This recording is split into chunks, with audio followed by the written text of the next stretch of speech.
you read to me one poem, or you told me one poem, and I like it. You know, it is some kind of honest to goodness poem. It has a very courageous message. You know, I think this poem, the name is titled Anyway. Oh yeah, if I can dig this out. Yeah, this is a poem a weightlifter friend of mine back in the States sent to me. Yeah. Let's see, where is this?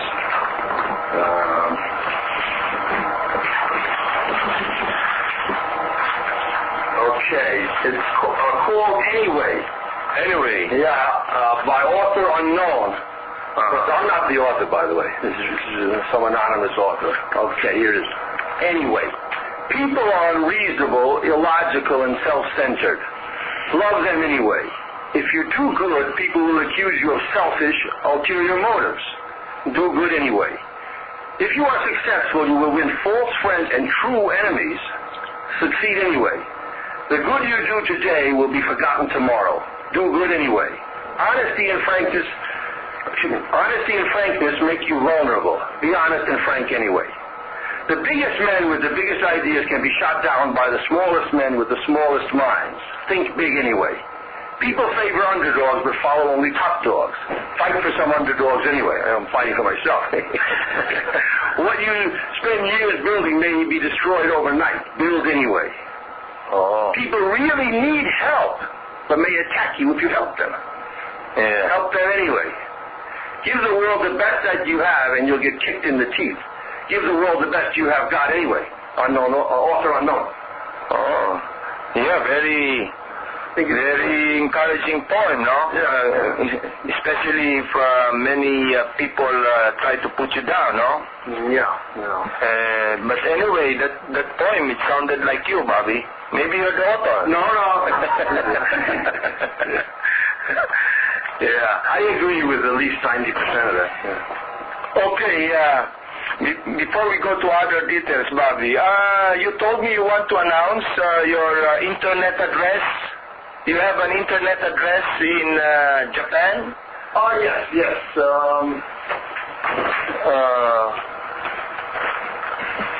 Here, I think. Okay, right here, yeah. I believe this is a reliable address for my interviews. It's got all of my first 16 interviews I've given. Yeah. And soon it will have the 16th. It's got the first 16 interviews. Soon it will have the 17th, which I just gave a few days ago in Baguio, and this interview, which is the. This is already the 17th or 18th? No, this is the 18th. I just did the 17th a few days ago in Baguio. You had already another new one in Baguio before this one? Yeah. I see. You were not there. You were down here in Manila. Which is not yet in the internet, right? Not yet in your internet in Japan, right? Right. It's not there yet. Okay.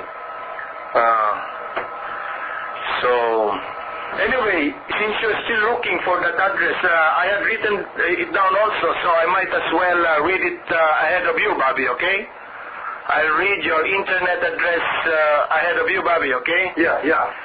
So, Bobby Fischer's internet address in Japan is home, which is HOME.ATT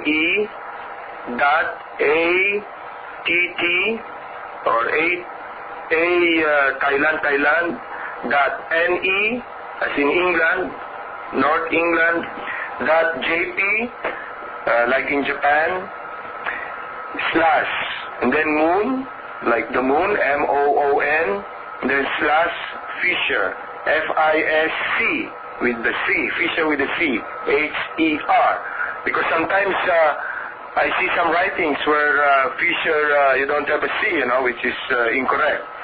So again, I repeat, it's home.att.ne.jp / moon / Fischer. And then I'll announce also another internet address where you could listen to Bobby Fischer's all interviews. It's being set up here in the Philippines. It's www.pworld.net.ph/Bobby Fischer. So I think these are the two reliable internet addresses of Bobby Fischer. By the way, maybe it's better if you read it yourself also, Bobby, your internet address, so that people can listen. This is http://home.att.ne.jp/moon/Fischer. Okay. Okay, so since we are already talking of internet address, I think you wanted also to announce the Secret World Government address or PO Box, and also your internet, its internet address, you know. Here, Bobby. Anyway, you want me to announce it myself first, and then you read it? Okay. I have it right here. Okay, this book, The Secret World Government, as I explained, is my Bible, and here's where you can get it. The Books Tree, Post Office Box 724, Escondido, California, 92033, and their internet address is www.thebookstree.com. This is the author is who? Major General Count Cherub Sprievich. And also, believe it or not, you can get this on Amazon.com. So that's where I got it, from Amazon.com. I don't know why he's selling it, because it's he's a Jew, that Jeff Bezos, but I guess he wants the money. Yeah, you just said that... Although I have to say, this edition is missing two important pages, the inside cover and the back cover, but nonetheless, it's still tremendous, even without those two pages. More or less the content are... almost completely intact, yeah. Intact.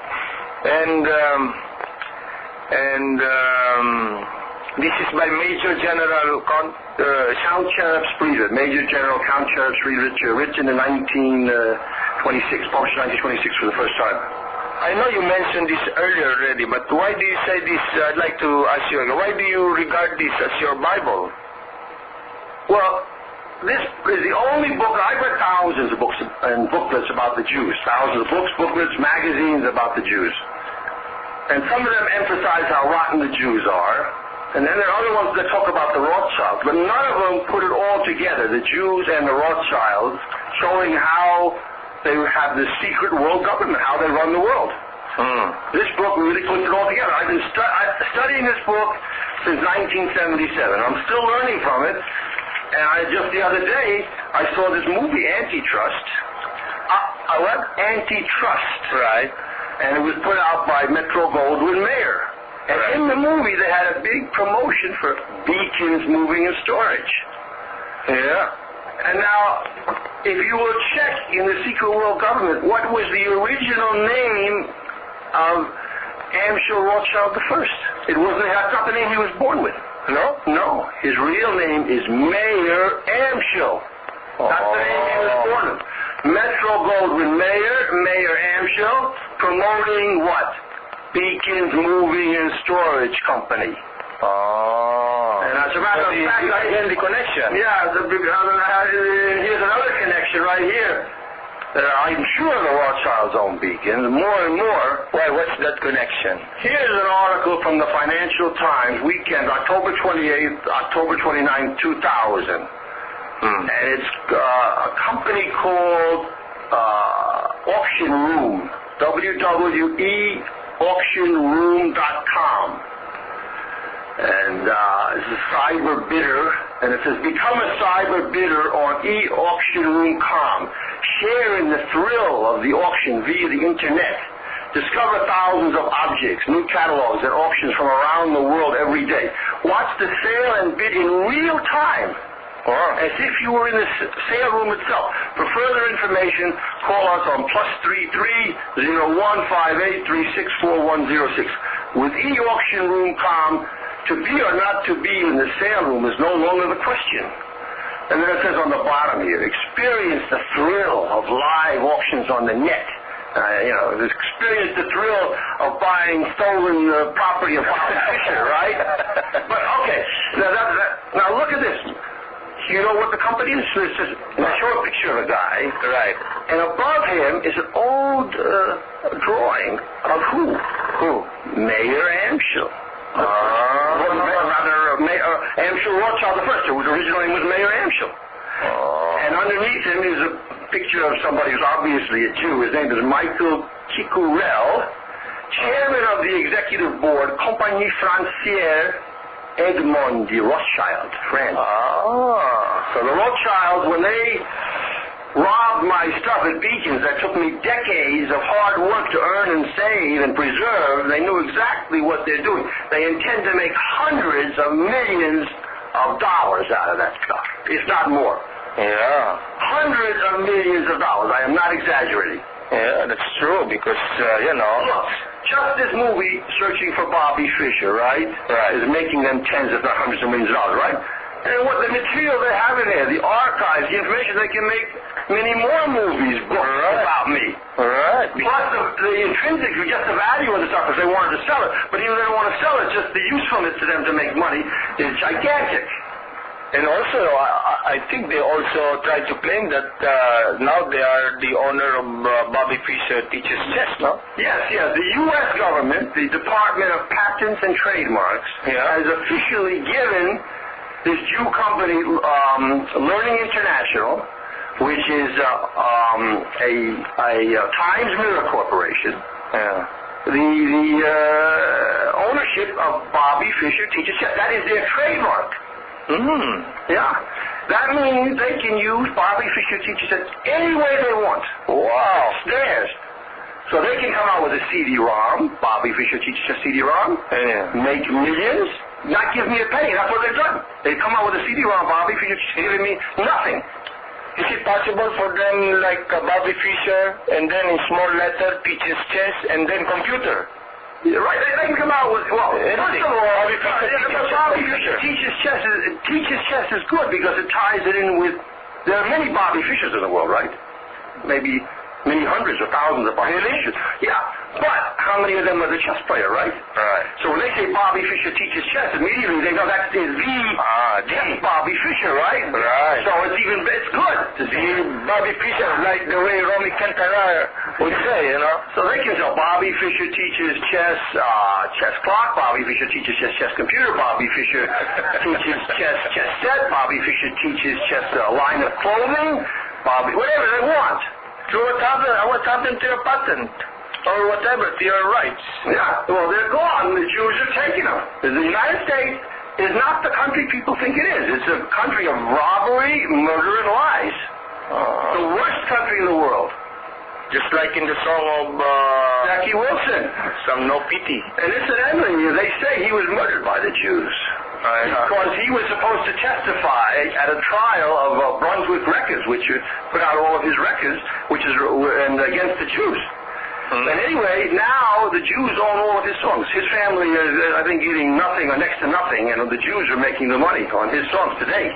And they say that when he collapsed on stage, that heart attack was just before he was supposed to schedule to testify. And they say that heart attack was induced by giving him some kind of poison. Oh, wow. Yeah. Well, you were talking about Bobby Fischer Teaches Chess. And then you were telling me, I think last night, that there is also this DVD. Bobby Fischer, what is that? Well, no, I'm just pointing out there's a new format of videos now. You're home for watching the movies at home. The station, called DVD. Yeah. And this is like a little record. And you can play this now, and now many people are buying the DVD players. Right. And this is a whole new format to make money with Searching for Bobby Fischer. Right. You see? And also, not only are they going to make money because people will watch it on their DVD, But these, like PlayStation 2, also you can play movies, DVD movies on PlayStation 2. I think Noel's saying, what, you need a little card adapter?